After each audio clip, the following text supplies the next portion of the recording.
صبر کی ایک بات بہت اچھی لگتی ہے، جب آ جاتا ہے نا تو کسی کی طلب ہی نہیں رہتی۔ نیت صاف ہو تو نصیب بھی بدلنے لگتے ہیں۔ کسی کی تہجد بھی کام نہیں آتی اور کسی کی قضا بھی قبول ہو جاتی ہے، بات ساری نیت کی ہوتی ہے۔ کسی کو ذلیل کرنے سے پہلے خود ذلیل ہونے کے لیے تیار رہیں، کیونکہ اللہ کا ترازو صرف انصاف تولتا ہے۔ ہم لوگ نیک بننا نہیں، صرف نیک دکھنا اور نیک کہلانا چاہتے ہیں، اور یہ منافقت کا سب سے اعلیٰ درجہ ہے۔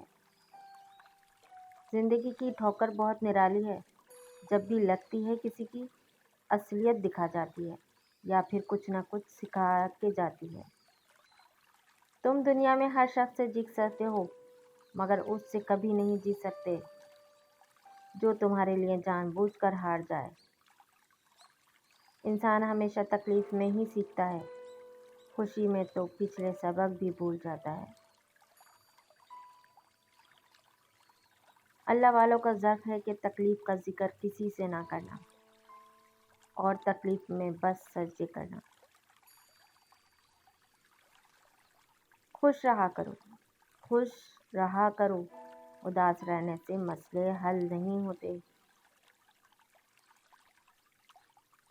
کچھ چیزیں بہت دیر بعد بھی پلٹ کر واپس آ جاتی ہیں، خصوصاً کسی کو دیا ہوا دھوکہ اور بولا ہوا جھوٹ۔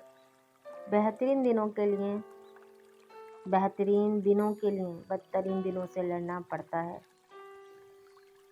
انسان سب کچھ بھول سکتا ہے سوائے ان لمحوں کے جب اسے اپنوں کی ضرورت تھی اور وہ دستیاب نہیں تھے۔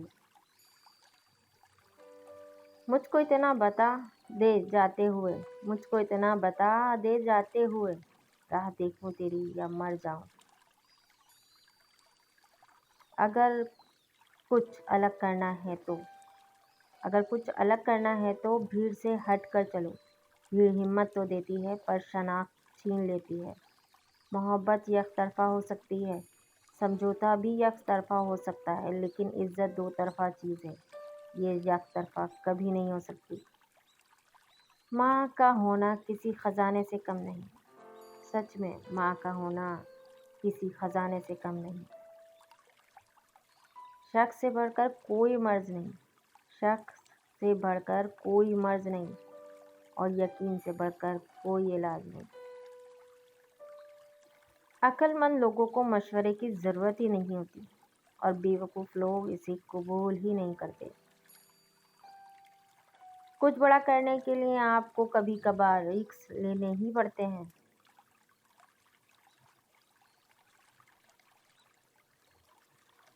اگر آپ غریب پیدا ہوئے ہیں تو یہ آپ کا قصور نہیں ہے، لیکن اگر آپ غریب ہی مر جاتے ہیں تو یہ سراسر آپ کا قصور ہے۔